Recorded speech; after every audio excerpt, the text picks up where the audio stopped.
ನಮಸ್ಕಾರ, ಕನ್ನಡ ಒನ್ಗೆ ಸ್ವಾಗತ. ನಾನು ಭಾಗ್ಯನಾರಾಯಣ ಬೊಗೋರಪು.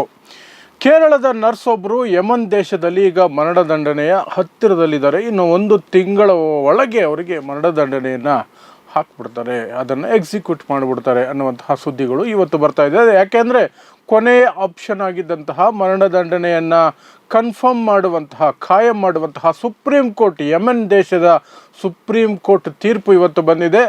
ಅವರನ್ನು ಹೆಚ್ಚು ಅಂದರೆ ಇನ್ನು ಒಂದು ತಿಂಗಳ ಒಳಗೇನೆ ಅವರನ್ನು ಮರಣದಂಡನೆಗೆ ಗುರಿಪಡಿಸಲಾಗುತ್ತೆ. ಈ ಹಂತದಲ್ಲಿ ಅವರನ್ನು ಕಾಪಾಡಬೇಕು ಅಂತ ಕಳೆದ 2 ವರ್ಷಗಳಿಂದ, ಅಟ್ಲೀಸ್ಟ್ 1 ಇಯರಿಂದ ದೊಡ್ಡ ಮಟ್ಟದ ಪ್ರಯತ್ನ ನಡೀತಾ ಇದೆ. ಅವೆಲ್ಲವನ್ನೂ ಸಹ ವಿವರಿಸ್ತೀನಿ. ಮತ್ತು ಆ ಮಹಿಳೆ ಯಾರು, ಆ ನರ್ಸ್ ಯಾರು, ಅಂತಹ ಸನ್ನಿವೇಶಕ್ಕೆ ಅವರು ಯಾಕೆ ಸಿಲುಕಿಕೊಂಡ್ರು, ಮತ್ತು ಆಕೆ ಮಾಡಿರುವ ಕೊಲೆ, ಅದರ ಹಿಂದಿನ ಉದ್ದೇಶ ಏನಾಗಿತ್ತು ಮತ್ತು ಹೇಗೆ ನಡೀತು ಅನ್ನೋದ್ರ ಬಗ್ಗೆ ವಿವರಗಳನ್ನು ನಾನು ಸಂಪೂರ್ಣವಾಗಿ ಕೊಡ್ತೀನಿ. ಹಾಗಾಗಿ ಪೂರ್ತಿ ವಿಡಿಯೋವನ್ನು ನೋಡಿ. ಆಕೆಯ ಹೆಸರು ನಿಮಿಷಪ್ರಿಯ ಅಂತ. ಕೇರಳದಿಂದ ಸುಮಾರು 2008ರಲ್ಲಿ ಯಮೆನ್ ದೇಶಕ್ಕೆ ಕೆಲಸ ಹುಡ್ಕೊಂಡು ಹೋಗ್ತಾರೆ. ತನ್ನ ತಂದೆ ತಾಯಿಗಳಿಗೆ ಸಹಾಯಕವಾಗಿರಬೇಕು ಅನ್ನೋ ಕಾರಣಕ್ಕೆ ನರ್ಸಿಂಗ್ ಓದಿರ್ತಾರೆ. ಅಲ್ಲಿ ಹೋಗಿ ಸಾಕಷ್ಟು ಆಸ್ಪತ್ರೆಗಳಲ್ಲಿ ನರ್ಸಿಂಗ್ ಕೆಲಸ ಮಾಡ್ತಾರೆ. 2011ರಲ್ಲಿ ವಾಪಸ್ ಬಂದು ಮದುವೆ ಆಗ್ತಾರೆ. ಮದುವೆ ಆದ ನಂತರ ಗಂಡನನ್ನು ಸಹ ಕರ್ಕೊಂಡು ಯಮೆನ್ ದೇಶಕ್ಕೆ 2011ರಲ್ಲೇ ಹೊರಟು ಬಿಡ್ತಾರೆ. ಆನಂತರ ಒಂದಷ್ಟು ಆಸ್ಪತ್ರೆಗಳಲ್ಲಿ ನರ್ಸ್ ಆಗಿ ಕೆಲಸ ಮಾಡಿದ ನಂತರ ತನ್ನದೇ ಸ್ವಂತ ಕ್ಲಿನಿಕ್ ಮಾಡಬೇಕು ಅನ್ನುವಂಥ ಯೋಚನೆ ಗಂಡ ಹೆಂಡತಿ ಇಬ್ಬರಿಗೂ ಬರುತ್ತೆ. ಯಮನ್ ದೇಶದಲ್ಲಿ ಒಂದು ರೂಲ್ಸ್ ಇದೆ, ಬಿಸ್ನೆಸ್ ರೂಲ್ಸ್. ಏನು ಅಂದರೆ, ಹೊರ ದೇಶದವರು ಅಲ್ಲಿ ಸ್ವತಂತ್ರವಾಗಿ ಯಾವ ಬಿಸ್ನೆಸ್ಸನ್ನು ಮಾಡೋಕ್ಕಾಗಲ್ಲ, ಲೋಕಲ್ ಪಾರ್ಟ್ನರ್ ಒಬ್ಬರು ಇರಬೇಕಾಗುತ್ತೆ ಅನ್ನುವಂತಹ ಕಾನೂನಿದೆ ಅಲ್ಲಿ. ಆ ಕಾರಣಕ್ಕಾಗಿ ಒಬ್ಬ ಪಾರ್ಟ್ನರನ್ನು ಹುಡುಕ್ತಿರ್ತಾರೆ. ಅವರು ಕೆಲಸ ಮಾಡ್ತಿದ್ದ ಆಸ್ಪತ್ರೆಗೆ ಆಗಾಗ ಬರ್ತಿದ್ದಂತಹ, ಹೆಲ್ತ್ ಚೆಕಪ್ಗೆ ಬರ್ತಿದ್ದಂತಹ ಒಬ್ಬ ಶ್ರೀಮಂತ ವ್ಯಕ್ತಿಯ ಜೊತೆ ಇವರಿಗೆ ಕಾಂಟ್ಯಾಕ್ಟ್ ಆಗುತ್ತೆ. ಅವರಲ್ಲಿ ಈ ವಿಚಾರವನ್ನು ಹೇಳ್ತಾರೆ, ನಾನೊಂದು ಇಂಡಿಪೆಂಡೆಂಟ್ ಕ್ಲಿನಿಕ್ ಮಾಡಬೇಕು, ನೀವು ಪಾರ್ಟ್ನರ್ ಆಗ್ತೀರಾ ಅಂತ ಕೇಳ್ತಾರೆ. ಆ ವ್ಯಕ್ತಿಯ ಹೆಸರು ತಲಾಲ್ ಅಬ್ದೋ ಮಹದಿ ಅಂತ. ಅವರಿಬ್ಬರು ಸೇರಿಕೊಂಡು 2017ರಲ್ಲಿ ಒಂದು ಕ್ಲಿನಿಕನ್ನು ಓಪನ್ ಮಾಡ್ತಾರೆ. ಕ್ಲಿನಿಕ್ ಓಪನ್ ಮಾಡಿದ್ದೇ ತಡ ಇವರಿಗೆ ಸಮಸ್ಯೆಗಳು ಶುರು ಆಗ್ತವೆ. ಒಂದು ಕಡೆ ಗಂಡ ಮತ್ತು ಮಗಳು ಇವರು ಒಂದು ಸಲ ಭಾರತಕ್ಕೆ ಬಂದಾಗ ಅಲ್ಲಿ ಸಿವಿಲ್ ವಾರ್, ಅಂತರ್ಯುದ್ಧದ ಸನ್ನಿವೇಶಗಳು ನಿರ್ಮಾಣ ಆಗಿರುತ್ತೆ. ಹಾಗಾಗಿ ಗಂಡ ಮತ್ತು ಮಗಳು ಭಾರತದಲ್ಲಿ ಉಳ್ಕೊಂಡ್ಬಿಡ್ತಾರೆ. ಈಕೆ ಮಾತ್ರ ಅಲ್ಲಿಗೆ ವಾಪಸ್ ಹೋದ್ಮೇಲೆ ಅಲ್ಲಿ ಆಕೆಗೆ ಕಿರುಕುಳಗಳು ಶುರು ಆಗುತ್ತೆ. ಯಾರಿಂದ? ಈ ಪಾರ್ಟ್ನರಿಂದ, ತಲಾಲ್ ಅಬ್ದೋ ಮಹದಿ ಅನ್ನುವಂತಹ ಪಾರ್ಟ್ನರಿಂದ. ಆಕೆಯ ಪಾಸ್ಪೋರ್ಟನ್ನು ಸಹ ಕಿತ್ತು ಆತ ಇಟ್ಕೊಂಡು ಬಿಡ್ತಾನೆ, ಆಕೆಗೆ ಕಿರುಕುಳ ಕೊಡ್ತಿರ್ತಾನೆ. ಇದೆಲ್ಲದರಿಂದ ಮುಕ್ತಿ ಪಡ್ಕೊಳ್ಬೇಕು, ತಾನು ಹೇಗಾದರೂ ಪಾಸ್ಪೋರ್ಟ್ ವಾಪಸ್ ಪಡ್ಕೋಬೇಕು, ಈ ಕಿರುಕುಳದಿಂದ ಆಚೆ ಬರಬೇಕು ಅಂತ ಯೋಚನೆ ಮಾಡಿದಾಗ ಆಕೆಗೆ ಒಂದು ಯೋಚನೆ ಬರುತ್ತೆ. ಏನು ಅಂತಂದರೆ, ಅವನಿಗೆ ಒಂದು ಮತ್ತು ಬರುವ ಇಂಜೆಕ್ಷನ್ ಅದನ್ನು ಕೊಟ್ಟು ಅವನು ಪ್ರಜ್ಞೆ ತಪ್ಪಿ ಇರಬೇಕಾದ್ರೆ ಪಾಸ್ಪೋರ್ಟನ್ನು, ತನ್ನ ಡಾಕ್ಯುಮೆಂಟ್ಗಳನ್ನು ಕಲೆಕ್ಟ್ ಮಾಡ್ಕೋಬೇಕು. ಆ ಒಂದು ಮಾನಸಿಕವಾದಂತಹ ಹಿಂಸೆಯಿಂದನೋ ಅಥವಾ ಏನು ಆಕೆ ಮೇಲೆ ನಡೀತಾ ಇತ್ತು ಅನ್ನೋದ್ರ ಬಗ್ಗೆ ಇಲ್ಲಿವರೆಗೂ ಪಕ್ಕಾ ಮಾಹಿತಿ ಇಲ್ಲ. ಅದರ ಕಿರುಕುಳಕ್ಕೆ ಆಕೆ ಒಳಗಾಗಿಲ್ಲ ಅಂತ ಆಕೆ ಫ್ಯಾಮಿಲಿ ಮೆಂಬರ್ಸ್ ಹೇಳ್ತಾರೆ.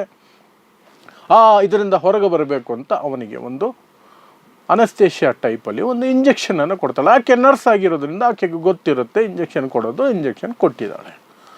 ಆದರೆ ಅಲ್ಲಿ ನಡೆದಂತಹ ದುರಂತ ಏನು ಅಂದರೆ, ಅದು ಓವರ್ ಡೋಸ್ ಆಯಿತು ಅಥವಾ ಅದನ್ನು ತಡ್ಕೊಳ್ಳೋ ಶಕ್ತಿ ಅವನಿಗಿರಲಿಲ್ವೋ, ಸೈಡ್ ಎಫೆಕ್ಟ್ ಆಯಿತು, ಏನಾಯಿತೋ ಗೊತ್ತಿಲ್ಲ, ಆ ವ್ಯಕ್ತಿ ಸತ್ತು ಹೋಗ್ತಾನೆ. ಯಮನ್ ದೇಶದ ಪ್ರಜೆ ಭಾರತದ ಕೇರಳದ ನರ್ಸ್ ಕೊಟ್ಟಂತಹ ಇಂಜೆಕ್ಷನ್ ಕಾರಣಕ್ಕೆ ಸತ್ತು ಹೋದ್ಲು ಅನ್ನೋದು ಕೇಸಾಗುತ್ತೆ, ಕೊಲೆ ಕೇಸಾಗುತ್ತೆ. ಯಮೆನ್ ದೇಶದ ಲೋಕಲ್ ಕೋರ್ಟ್ಗಳು ಆಕೆಗೆ ಮರಣದಂಡನೆಯನ್ನು ವಿಧಿಸ್ಬಿಡ್ತಾರೆ. 2017ರಲ್ಲೇ ಆಗುತ್ತದು. 2020ರಲ್ಲಿ ಅದೆಲ್ಲವೂ ಕೂಡ ಎಲ್ಲ ಕೋರ್ಟ್ಗಳಲ್ಲೂ ಕನ್ಫರ್ಮ್ ಆಗಿಬಿಡುತ್ತೆ. ಆ ಸನ್ನಿವೇಶದಿಂದ ಆಕೆಯನ್ನು ಕಾಪಾಡಬೇಕು, ಆಕೆಯನ್ನು ಹೇಗಾದರೂ ಜೀವ ಉಳಿಸ್ಬೇಕು ಅಂತ ಆಕೆಯ ತಾಯಿ ಪ್ರೇಮಾ ಕುಮಾರಿ ಅನ್ನೋರು ದೊಡ್ಡ ಪ್ರಯತ್ನ ಮಾಡ್ತಾರೆ. ಎಲ್ಲ ದಿಕ್ಕಿನಿಂದಲೂ ಕೂಡ ಸಹಾಯವನ್ನು ಬೇಡ್ತಾರೆ. ಭಾರತದ ಸರ್ಕಾರಕ್ಕೂ ಪತ್ರಗಳನ್ನು ಬರೀತಾರೆ, ಅವರಿಗೂ ಕೂಡ ಕಾಂಟ್ಯಾಕ್ಟ್ ಮಾಡ್ತಾರೆ. ಕೇರಳ ಸರ್ಕಾರಕ್ಕೂ ಕಾಂಟ್ಯಾಕ್ಟ್ ಮಾಡಿ ಯಾವುದೂ ಕೆಲಸಕ್ಕೆ ಬರಲ್ಲ. ಆದರೆ ಅವರಿಗೆ ಒಂದು ಆಪ್ಷನ್ ಇರುತ್ತೆ, ಅದು 2023ರಲ್ಲಿ ಅದು ಆ ಆಪ್ಷನ್ ಓಪನ್ ಆಗುತ್ತೆ ಅವರಿಗೆ. ಏನು ಅಂತಂದರೆ, ಅದು ಬ್ಲಡ್ ಮನಿ ಅಂತ. ಇಸ್ಲಾಮಿಕ್ ಲಾ ಇರುವಂತಹ ದೇಶಗಳಲ್ಲಿ ಇಸ್ಲಾಮಿಕ್ ಲಾನಲ್ಲಿ ಒಂದು ಆಪ್ಷನ್ ಇದೆ. ಯಾರಾದರೂ ಕೊಲೆ ಮಾಡಿದ್ರೆ, ಕೊಲೆಯಾದಂತಹ ಕುಟುಂಬದವರು ಒಪ್ಪಿದರೆ ಅವರು ಕೇಳಿದಂತಹ ದುಡ್ಡನ್ನು ಕೊಲೆ ಆರೋಪ ಹೊತ್ತಿರೋರು ಅಥವಾ ಕನ್ವಿಕ್ಟ್ ಆಗಿರೋರು ಅವರ ಕುಟುಂಬದವರು ಕೊಟ್ಟರೆ ಅದನ್ನು ಬ್ಲಡ್ ಮನಿ ಅಂತ ಕರೀತಾರೆ. ಅವ್ರನ್ನ ಕ್ಷಮಾದಾನ ಕೊಟ್ಟು ಬಿಡುಗಡೆ ಮಾಡಬಹುದು. ಆ ಸತ್ತು ಹೋದಂತಹ ಕುಟುಂಬದವರು ಮೊದಲು ಬ್ಲಡ್ ಮನಿ ನೆಗೋಷಿಯೇಷನ್ಸ್ಗೆ ಒಪ್ಕೋಬೇಕು, ಸಂಧಾನಕ್ಕೆ ಒಪ್ಕೋಬೇಕು. ಆ ನಂತರ ಸತ್ತೋದ ಕುಟುಂಬದವರು ಕೇಳಿದಷ್ಟು ದುಡ್ಡನ್ನು ಯಾರು ಅಪರಾಧಿ ಇರ್ತಾರೆ ಅವರು ಅಥವಾ ಅವರ ಕಡೆಯವರು ಕೊಡಬೇಕು. ಆ ನಂತರ ಅವರನ್ನು ಕ್ಷಮಿಸಿದ್ದೀನಿ ಅಂತ ಸತ್ತೋದ ಕುಟುಂಬದವರು ಹೇಳಿದ್ರೆ ಅವರಿಗೆ ಕ್ಷಮಾಪಣೆ ಸಿಗುತ್ತೆ, ಅವರು ಹೊರಗೆ ಬರಬಹುದು. ಆ ಪ್ರಯತ್ನ ಮಾಡ್ತಿರ್ಬೇಕಾದ್ರೆ ಇಡೀ ದೇಶದಲ್ಲಿ 2023ರಲ್ಲಿ ಕಳೆದ ವರ್ಷ ಇದೇ ಟೈಮ್ ಆಲ್ಮೋಸ್ಟ್ ಸುದ್ದಿಯಾಗಿತ್ತು. ಅದಕ್ಕೆ ಒಂದಷ್ಟು ಜನ ಕ್ರೌಡ್ ಫಂಡಿಂಗ್ ಮಾಡೋದಕ್ಕೆ ಸಿದ್ಧ ಆದರು. ಸಾಕಷ್ಟು ಜನ ನಾವು ದುಡ್ಡು ಕೊಡ್ತೀವಿ ಯಾಕೆನ ಬಿಡಿಸ್ಕೊಂಬರೋದಕ್ಕೆ, ಬ್ಲಡ್ ಮನಿಗೆ ಅರೇಂಜ್ ಮಾಡ್ಕೊಳ್ಳೋಣ ಅಂತ.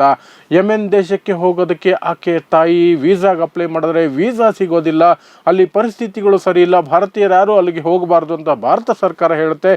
ಆದರೂ ಸಹ ಆಕೆಯ ತಾಯಿ ಪ್ರೇಮಾ ಕುಮಾರಿ ತುಂಬ ಕಷ್ಟಪಟ್ಟು ಭಾರತ ಸರ್ಕಾರಕ್ಕೆ ಮತ್ತೆ ಮತ್ತೆ ಒತ್ತಾಯ ಮಾಡಿ ಆಕೆ ಮಾತ್ರ ಹೋಗೋದಕ್ಕೆ ವೀಸಾವನ್ನು ಪಡ್ಕೊಳ್ತಾರೆ.